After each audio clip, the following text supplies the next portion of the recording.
Some of you were there on Friday morning. Friday morning when I was doing a live video or two to talk about an event which had happened to me in the night, or rather an experience. Now, if you were there on Friday morning and you heard the story, this is only going to be the story again because YouTube deleted my videos. I did 2 live videos on Friday morning and both have vanished. It is very odd, and I can't believe that they would be worried about anything I, with my 2 views, would ever post. So let me tell you what happened. I will be as fast as I can because what I'm going to do, as this video is being recorded on my iPad, I will then do a live on my phone when I have finished talking, when I will do some turns. I'll explain what happened. Very hot weather, storm, thunderstorm at 2:30 a.m. I woke up 2:30 a.m. Beautiful sun, the lights and things. I can't get back to sleep. I don't feel any fear. I don't mind thunderstorms because they're nice. I did everything I can. I massaged my points, the ball of the foot, which is a good acupressure for sleeping. Here on the ball of ears, that's supposed to be good acupressure. Behind the head, here, you see here, that's supposed to be good. Then what I did is I used this tool here, there. I massaged my hand with that. I massaged my thumb, which is where the pituitary and the pineal acupressure points are. I did all that, and no, I can't get back to sleep. So what I did, as well as drinking water and a bit of honey, which is good for when we don't sleep apparently, I started breathing. So I focused my breath up onto my throat. I might as well use the time during which I don't sleep to do something useful. Why my throat? Because you may know my channel for a long time, but expression has always been something I struggle with. The throat, I feel there is something blocked. There's always been something blocked. And in the last few years, what I feel is like a lump at the back of my throat. It feels like this is expanded.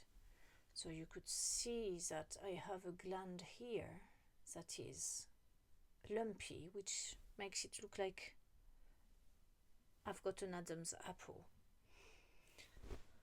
So the throat, there is a lot to discuss with the throat because my passion is to do the tones, which is why my channel, after being an expression of random things, of self-expression, has become more what I want to bring to the world, which is the toning.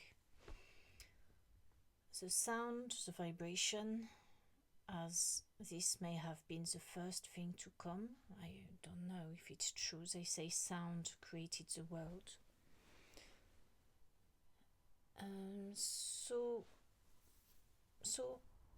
This is what I did.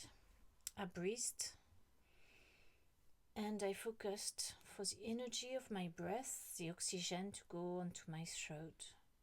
And I imagined my throat, a place clear like a river that carries the water, unhindered, just flowing, clear, melting away anything that is in my throat, or I believe is in my throat, to leave room for the true self. So I was doing that. I was also doing a sign. If I do something like this, like breath, very often I have in my imagination something like a sign that comes to mind, so I will follow it with my fingers because I believe it is something to do with what I'm doing.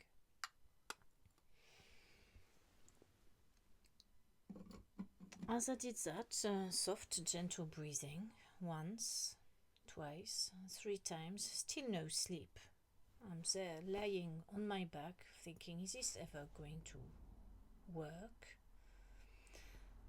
And as I am half in my thoughts of annoyance of not sleeping and half with focusing on my throat, out of nowhere I feel something which I have lived before, which I recognize. A sensation which feels like it comes from the outside of me and it's coming onto my sides. Something is getting closer to me from my sides. And I know the feeling, and it feels like I'm becoming vaguely, I say vaguely because I didn't struggle, I didn't try to move, but like I am constrained, my body is paralyzed. And this is what it feels like. And some of you may already have experienced something like that. I think it's called sleep paralysis if you search. And people find many different reasons. Scientists say all sorts of things to explain why this is happening to some of us. And that feeling comes. And to me, it's not something that is internal. It feels that it comes from outside. It feels like a presence. The presence is in the room with me, and it's trying to take me over. It's what it feels like now. Is it that, or is it actually benevolent? I don't know. But the feeling, and I've had the same feeling in the past, in fact it's been more intense, and in the past I've made a mistake. That was in my 20s. I was doing psychic development at the time, and as I felt this paralysis come over me, because I was doing something psychic at the time, I must have been in another state, I got frightened, and at the time I called for Saint Michael. I don't know why it's called Saint. No, Archangel Michael, isn't it?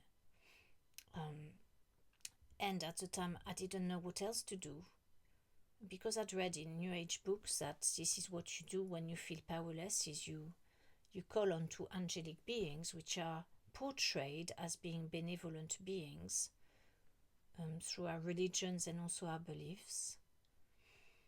I called on to him, and it took quite a lot of praying and feeling powerless. Please save me, please save me. And because I was so crushed then. And the thing eventually dispersed, and I found myself back in my room. It happened again, and another time I called for Jesus. Because again, I think I was fed up with Saint Michael, whatever his name is. And I thought, no, it's not good enough. I'll call on to the Master Christ. But I'm not sure who came or who didn't come, but the feeling went. But to go back to the angel, I've since learned that angels are not entirely, if at all, benevolent. So it is quite a shock. I've learned through an inquiry that angels are actually there to pick souls up for their own gains. Hello? I mean, hello, not you. Hello, angels. After all, angels are Anunnaki descendants, aren't they? So why would they be there just to save us for the better of us without picking up something in exchange? So that's one of the things I was talking to you about in the live videos which got deleted. So let's come back to my situation 2 nights ago, 2:30 in the morning. No, that wasn't 2:30. By that time it was about 4 o'clock. Still no sleep, feeling oppression. So these things to my side, they felt a bit like channels. It's hard to say because I felt so many different substrates of energy. What was in here felt different. I felt there was something all over me, but here felt different. It felt lighter and a different color, maybe like a light gray. Here felt brown, like a roll, like a spiral of something coming from the sides and going into me. And as I experienced this, I was experiencing something around my head, around my feet, but slightly different. Oh, I just saw some shadow over there. Excellent. So what happened is I felt terrified, as we do. Oh, my throat tonight is not something stopping me speaking, so I must trust that my vocal cords have release, no strain, just myself, no forcing. And I've lost what I was saying about. It felt like a spiral, like a roll coming over me. So as I was terrified, a little bit terrified, not as much as in my 20s, but I don't like that feeling because I don't know what it is. And if I let go into it, the thought is I might transform into something I don't want. Or even worse, I might transition in what we call dying. So I don't want that. And I'm there feeling this thing and I think, what do I do? What do I do? In a split second, you know how we think. And then I thought, right, this is in my space. Think of HRE, I'll come to HRE in a minute. This stuff is in my space. So I imagine my consciousness, however much I can imagine my consciousness, which is outside of what I believe my body is. Well, it's not outside, it's inside, it's everything. But I imagine it as outside because it's easier for me, because inside me I think there's just veins and bits of nerves and stuff. So I visualize that consciousness, and because I feel restrained and tight, like repressed on myself, and I've got no strength, I bring up all my energy in a ball, I bring it to my head, and I shout at the thing in my head. I say, get out of my space. Get out of my space. I have not authorized you to be here. And as I say this once, I feel the energy change around me, and it feels a bit like when you touch a snail. I don't know if you've ever touched one. It retracts. It's still there, but it does like this. And this energy thing that was around me feels like it does like this. And because I'm still learning, I'm still not sure if I can trust that my word is sovereign. And I still feel that thing is around me, and I'm not sure it speaks English, maybe it doesn't, it should tell my intention. I do something else which I haven't done before, and looking back, I think it was not necessary, but I won't judge it. I became a similar energy to that energy, and I threatened it in an animalistic sort of way. So put like an eagle and a wolf together, and a dragon or something like that, and I gave that back. And at the same time as I did this, I was taken by an urge to do tones. And I did the tones. And they were beautiful. They were a melody. They were long tones, so not a song, but tones that go up and down or just follow a certain pattern. And as I sang, the energy changed again around me. And I don't know how, I didn't understand, it dispersed. And I could have sworn that I sang out loud, but I'm not sure I did, because when I was fully conscious again, my mouth was shut, so I could have been humming. But normally in this situation the voice is paralyzed as well as the body. So maybe the singing was just in my head. It doesn't matter where it was. It's just my own observation. So this has happened to me in a smaller scale a few weeks ago, quite a few weeks ago during my last homeopathic remedy. But it was during the night and I was sleeping and woke up with that. But this time I was awake, so it was very strange. So what happened after that is I did a YouTube video about it. I did a live. I started doing tones and then I thought, no, I'm not just doing the tones, this is not working. I put in the title what had happened, a bit of what happened. So I tell my story of what had happened that night on YouTube, live. And then I did the tones. I did mention a few things, which I will mention afterwards, about what the HRE told us. And there were a few people watching. I know because I'm not staring, but I can see from, if I've got my eyes slightly open, I can see over there and I can see numbers moving. So I know people were there, and at times I may look at the screen in a relaxed state, not just to see how beautiful I am or not beautiful I am, or how my hair is messy or not messy, but to see if there is anybody watching.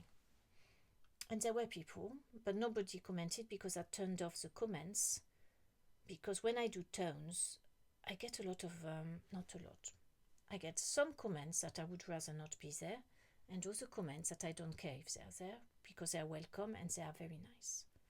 So I turn it off because I still have an ego and I still see something stupid and I will get upset at it. But because I don't want to be in the place where my ego is in touch with itself, which is, that ego, I need to remain in the zone where the tones are just doing their work and doing what they need to be doing. And so I had the comments turned off. I finished the video, 26 minutes. After the video is finished, if you've done a YouTube live yourself on your channel, you will know you get a page, a white page that says, icon at the top, you've done your live, so many people have watched, so many peak concurrents, so many new subscribers, so many whatever, average view, whatever. So my result on there was I had about 3 views, even though it's not what it seemed to like, and small average of 46 seconds or something.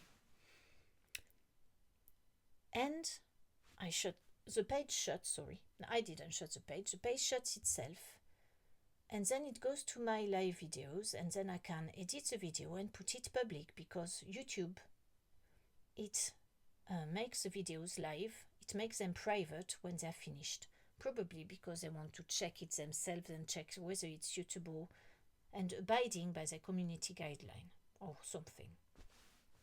And when it goes back to the videos, there's no video. So at that point, I panic. I think, what's happened? But then I see underneath, it has saved an AI highlight video. It's a new thing. They've done it for, I don't know, a few weeks, a few months maybe. And I don't pay attention to that. I don't give a shit, bloody highlights. But I see they've kept one. So as I look in my live video, and my big video is not there, because normally the live video will be processing. It does all this and it's grayed out. I see the live highlight, I listen to it, and yes, it's there. So I think, because there's no grayed video, I think that's strange. Maybe they are going to take 12 hours to process it, and they are going to give it back to me later. But I think twice and I think, this is strange. This has disappeared. You may call me paranoid, and I've got no importance in the world. I'm just one person. living my life. I've not got a large, what do you call it, a large community of people who think I've got great value and run after me like, like YouTube influencers have. So I'm not affecting many persons. If I post a video, like I will post this video afterwards, this will have 20 views, 30 views maybe. If somehow it has any effect, maybe it will have, don't know, 50 views in the next week. Because I don't get many views on the videos which matter to me. I get a lot of views on videos I don't give a shit about. Like things about, I don't know, animals or... No, I don't not give a shit about it because I post it. Just to say that things that really hold to my heart, I don't get many views on. And things that don't matter, I get a lot of views. Or I don't get many views, but I don't care if I don't get many views because it doesn't matter to me because it's not close to my heart. It's just entertainment for myself. So I think this is weird. The videos disappeared. I don't like this. So what I do is I do another live video, but this time I don't turn the chat off. I turn it on. Because I think I'm not going to do any singing, any turns. So anybody posting stupid comments, they can be there if they really want to. And I also will get the nice comments, the ones I like, the ones who are polite, and the ones who interact as if I'm a human being and they're a real human being, not just some gamer doing like this or having a, whatever they're doing. So in that other video, I go a bit further, and I still haven't mentioned the HRE, but I speak about HRE in more details in there. I speak about the people I will not mention, or I could mention them now because this is not going to be able to be deleted by YouTube. So I said in that video live that I've been hearing possibilities that, and you may have heard of it yourself, that there are many clones in this world. That someone like my French president, because unfortunately I'm still French and I've got that twat in power over there, he's got several clones. So it's not just his brother playing him when he goes to a meeting and he can't be bothered to go, so he sends his brother. You could say there's lookalikes. You could say it's that. But it definitely doesn't look the same every time. So it's someone else. Or it could be someone with a silicone mask, but if it was a silicone mask, he would look the same all the time. So what I heard was he's got clones. What I heard was Bill Gates got clones. Bill Gates is my pet hate. I absolutely despise and hate the guts of him. Him or her, because there are some talks that he was born a woman. I don't know. Bill Gates, to me, is the apogee of what I have in me of detestable. So he's got clones, and we've got that bloke in Israel, I will not say his name. That's the bloke the inquiry meaning the mediums, the telepaths who go and bring down information from the Akashic record or the field. That were man in Israel, started with an N, has several clones. I think they said he's got 7. And there's AI as well, because we know about the extra finger he suddenly has in one of the videos, but that's another story. I read in the inquiry that the clones, they function by absorbing the energy of people who think about them. So in my naivety and in my dislike of the being I called BG, the goat, Billy Gay goat, earlier, I actually feed him energy because I think about him with frustration, dislike, powerlessness, all the sort of negative thoughts. I feed him.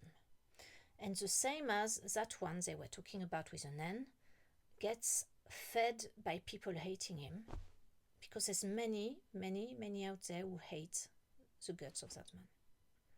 Well, it's not surprising seeing what he's doing in the world, or in his part of the world he lives in. So I was talking about that in the video that went live. And what else did I speak about? I must not scratch my throat, I must not do that, because that damages the vocal cords. So you'll have to bear with me if I've got a sudden gravelly voice. I spoke about HRE, so I'll tell you a bit more about it now. HRE, hypnosis, etheric regressive hypnosis. It's mostly done using an operator who's the hypnotherapist and a telepath. Me as a client, I appear, but the hypnotherapist talks through using a telepath.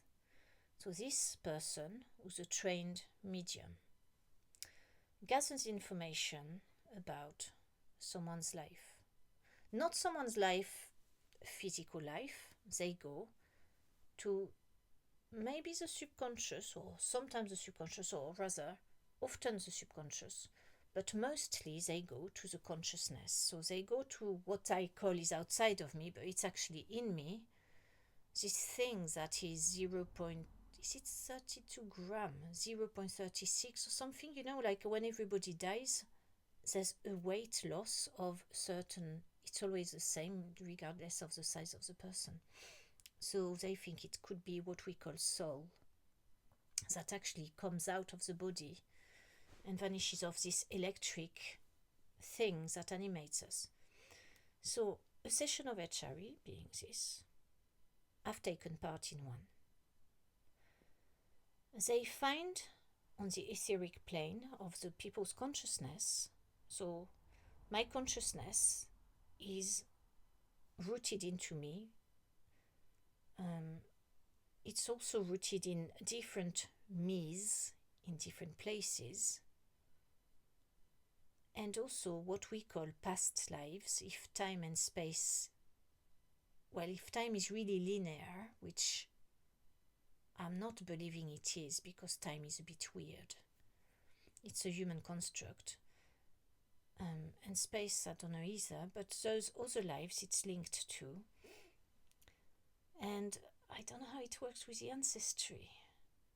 I think there's links there too, with the human body's blood, DNA ancestry. It's so complex, I'm learning. So I'm only putting things together of what I understand.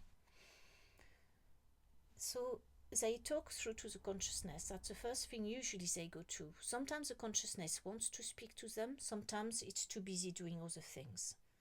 In my case, my session of HRE, which I had in March, my consciousness was alone in a place, a foggy place. The fog was an electrical fog. No, it was metallic fog, and it was brown, oddly. And I could not see any further out of me. You may think it's weird, please don't judge it. If you need to judge, okay, you can judge, but you don't need to. Okay, now I leave you to it, you do what you want with it. I'm going to talk about my session. Fog, metallic, hypnotherapist says to the telepath, who's now taken the consciousness, so she's talking, the consciousness is talking through her, that there are beings, my nails don't belong to me, they are long and pointed, and the hands are yellow, and my feet are enormous, and they've got claws on the end. And so what comes out of my body is beings that are like, I don't remember what they're like some sort of reptiloid creatures. And she says also my DNA is not fully human. There's 2% of what she calls grog. I've looked grog up on search engines, there's nothing that comes up. But this doesn't matter because the DNA of etheric nature, because it's not physical DNA that's grog, it's etheric DNA that's removed through the session, so then the DNA becomes fully human. Oh no, I've done it again. Anyway, the session comes, after that there's another being that's actually controlling those two beings that are like a bit stupid. They're all hairy as well. Nothing against hair. Nothing, I like dogs and cats and furry creatures. But they're quite ugly looking. Then there is some slug that's there to control the fog, and then after that they find... Is there a dragon? No, there's something else. Yes, there is a dragon. It's got yellow eyes. Yes, I remember it now. And so then they ask if there's somebody else above all those lot, and they find an archon. So that archon was incarnated, which means some parts of my family line somewhere has had some creature that's not fully human procreate with a human and give a bit of their DNA, probably only left as etheric DNA, down the line. So according to the archon, who's got long white hair and a sort of translucent skin, you could think he looks like a nice being, but he's not, because I belong to him. I'm his thing, and he owns lots of beings like me because he's touching every one of the lines that he's procreated through. At that point I think, oh great, I'm the great whatever of an archon. That means I've got psychic capacities. But they ask the soul, the consciousness, why have I got this interest? And they reply that I'm being used for genetic material, for reproducing, for hybridization, which oddly I've already heard from Bashar, that I was part of the hybrid agenda. But that was because my DNA sees far away. Now, it's like being told I'm a librarian, isn't it? Now, Barry will understand that joke, but he's not going to watch the video. I was told by a psychic medium that my auric field had some green in it, as well as yellow, which was inflammatory. But the green was psychic ability, and that's the ability to be a librarian. And when he said that, I thought, what the fuck do you want me to do with being a fucking librarian? I want to be a medium who sees spirit, and I want to see above the worlds and in other places, in other countries, or into someone's place. Not to go dive into people's private lives, but to be able to see what's around me. I've said it, haven't I? But if my DNA is able to see far, I felt the same thing. Oh God, that's bloody pointless, isn't it? Because I'm actually short-sighted of one eye. I can't see far. So how come I can see far if I can't see far? I know it's about focusing on my inner vision. So I've got to learn to look from the inside and look out without the use of psychedelic plants, which I used to use and I don't use anymore. Carry on with the the session then went to the archon. I was using my genetics because of this DNA speciality, which didn't look very exciting at all. You think like, I don't know, I could do levitate or something to be much more exciting. So that was gotten rid of, yes. And so that was then the session went into my subconscious that was stuck at age 8. There was trauma there at age 8, yes, I can take that. And then the session was finished and I felt much liberated afterwards. In fact, I've already talked about my session in one of the other videos that had about 20 views. So it shows that people are not interested in what I say very much. Some are, and I am grateful for you who are. Thank you for giving me your time. But it just tells me that why the fuck is YouTube removing my videos unless there is something that really disturbs the ones who control YouTube. So to go back to archons, I don't know if you've seen these videos on archons on YouTube lately, and I follow a lot of things of that sort. But I've never looked at an archon video, so I don't want to know if we've got controlling beings. It's all bullshit anyway. But now I know HRE, and I've seen people around me have amazing results from doing the sessions and being freed from suffering, because these things, we don't all have archons. Some of us have different things, like we've got spiders or things like reptilians of all sorts. We've got octopuses, not nice octopus like the one from Cornwall, but like nasty things that just suck up people's energy and brain. And these archon types, they feed off our unhappiness. They feed out of our guilt, out of our depression, out of our feeling of unworthiness. They feed with everything that is painful to us. They even feed from,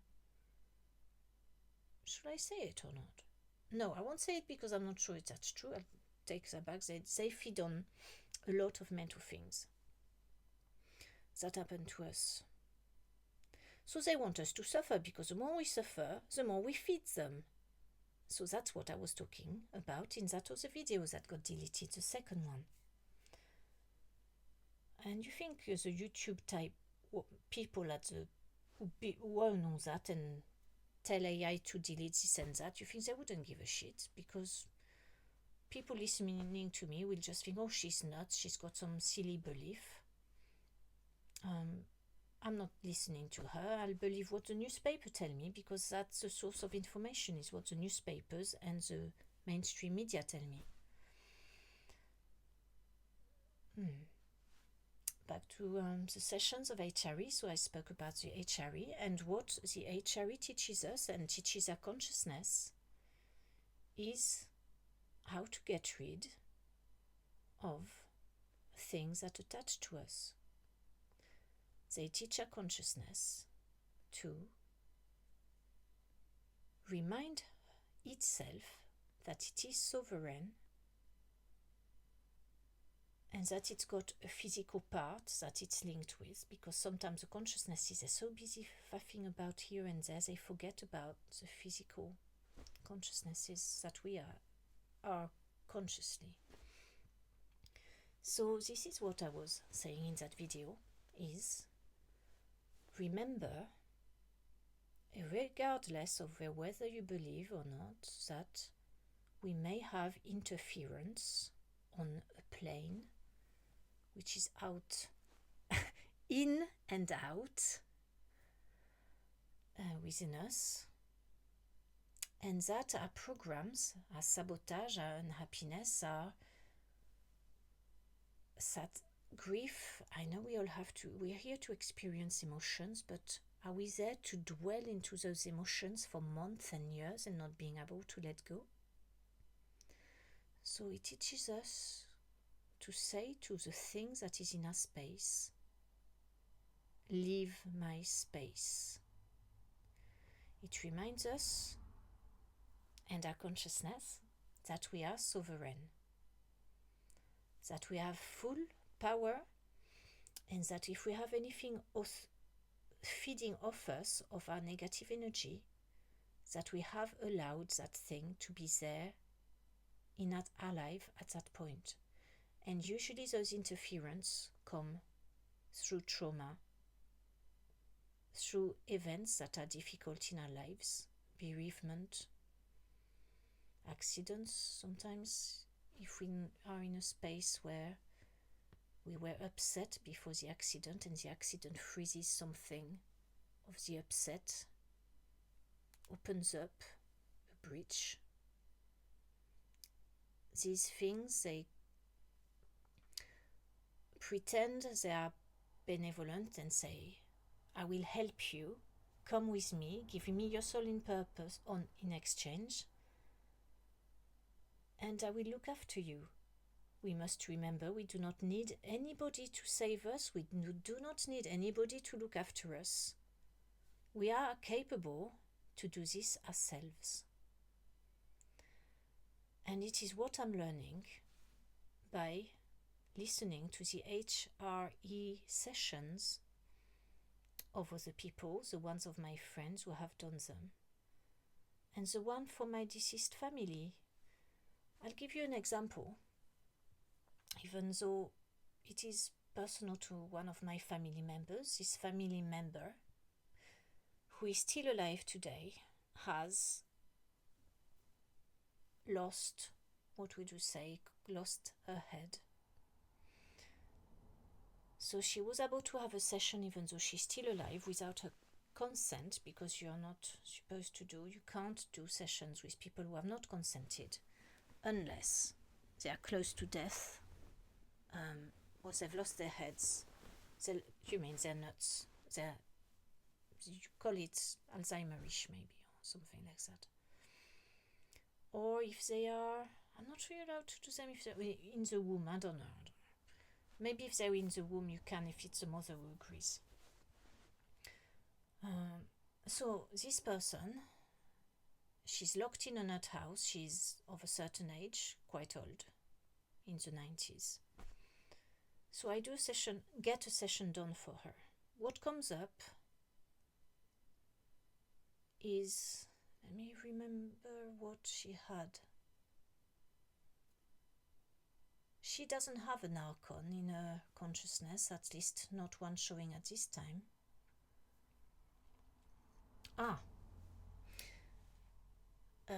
The consciousness doesn't recognize me. And it's like, I'm busy, I haven't got time for you, I've got to rush, I've got things to do, I don't want to talk to you. And eventually they manage to talk the consciousness to calm down a little bit and to be open to receiving whatever they want to say to her from me, her niece. And so the consciousness talks. And it is found out that there is something in her field that's manipulating her vision. She can't see anything. No, can she not see? No, she cannot find things. Things keep moving around. They are taken away and put back. And it is found that she's got a reptilian being, a grey, I think, a grey sort of E.T. type. But above the grey, there's another being, and then that other being is controlled by what we call a minotaur. Remember Greek mythology, minotaurs? Well, apparently they exist in a form where we can't see them with our human eyes. So the minotaur, so they ask her, the consciousness, when did that minotaur come into your consciousness? And because you have agreed for it to be in your consciousness, in your space. It's not just there by chance. So it is found out that this person has had a past life as a religious nun, a young nun who loses her vision.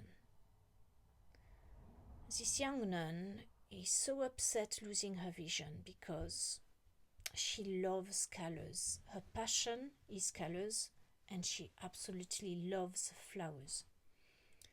She is heartbroken because the other nuns have to look after her, make her eat, do everything for her. So she prays to a statue which is in the church. This statue is of a beautiful lady holding a bunch of flowers. And I think they came up with the name of that, being Saint Therese or something. I think there's a coincidence like that, of something. And this statue, it's just a statue, so of course nothing happens. You pray, the eyesight doesn't come back. And so she cries, she's just upset, she carries on praying, she just gives everything to this, well, the statue, saint, whatever it is, and also obviously God, as she prays. And one day,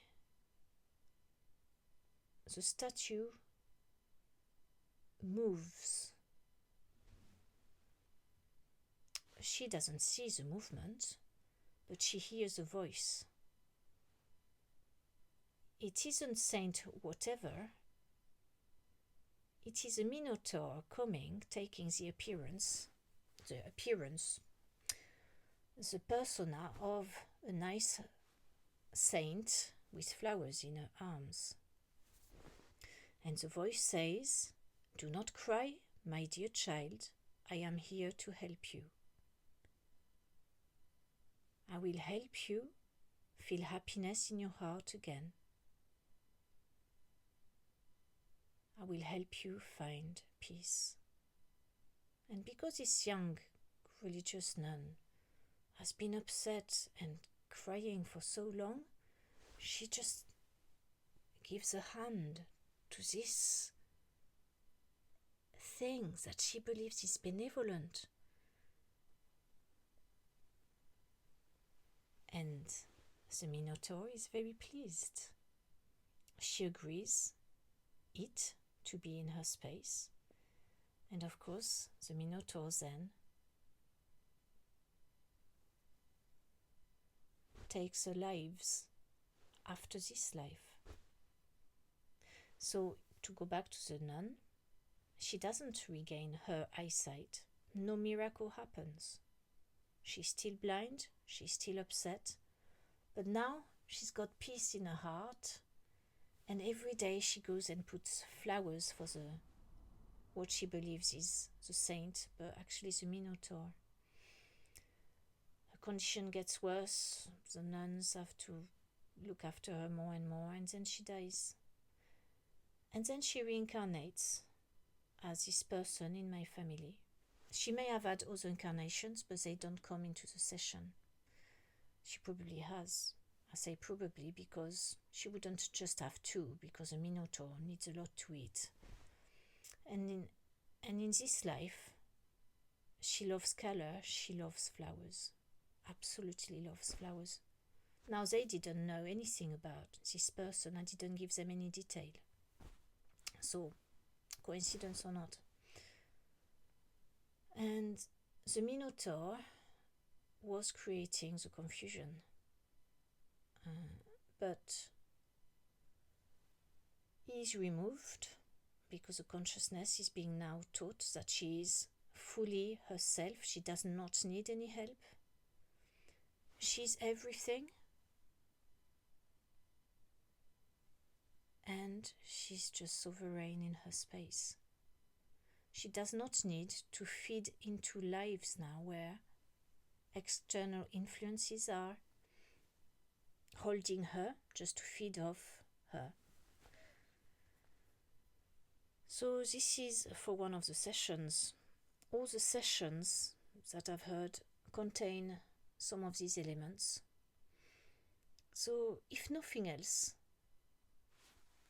it is something to keep in mind. Just, I am sovereign in my space. And other people are more likely to be also affected by entities which they do not know about. In fact, I'll share with you something that was removed from me, but I don't have all the details because it happened a good 15 years ago. No, 2010. Yeah, 15 years ago. Oh, you know, if you have watched a couple of my old videos, that I've had sexual trauma as growing up.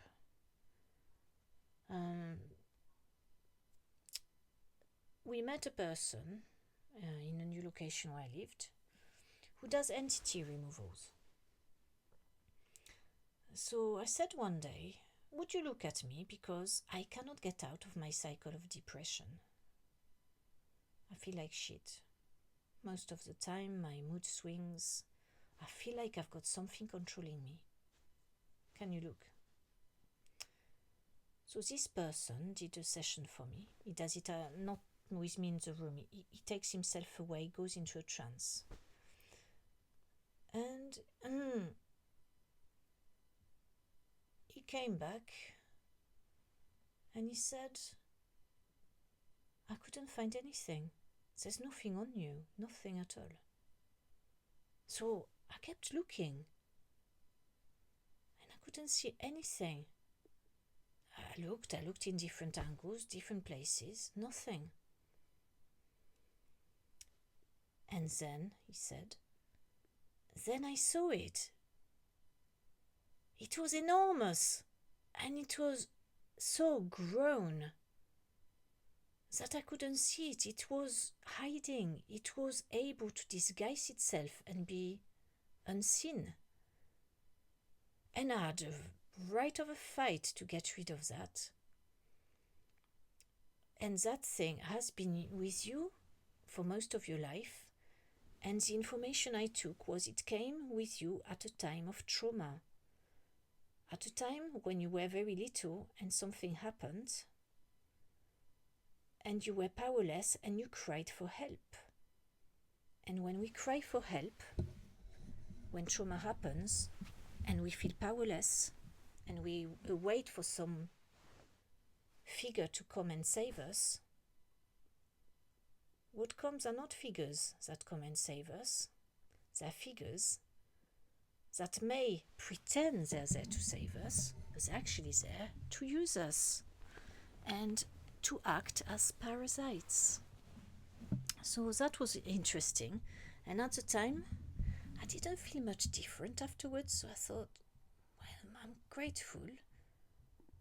But maybe it's a pattern, and I've got lots of patterns, and it will take a long time to heal, to get myself back into who I prefer to be. So that's a memory, which then now is linking back 15 years later to what I'm learning, but it's on a different plane. Not a different plane, a different packaging, should I say. With more explanation, and it makes more sense. Well, it made sense what he did, but because I didn't have a transformation, not as much as after the HRE anyway for my speech. I know there's homeopathy playing in that as well. Homeopathy has helped my voice. There is something you need to remember. You, here, remember you are sovereign. Remember, you do not need anybody to save you. Sometimes you may get humans saving you physically, but remember emotionally. I don't know. I'm saying that you may need to put strings together and put it with what you believe. But no, you have all the power you need to have. You don't need anybody, you don't need any angels, you don't need any Jesuses.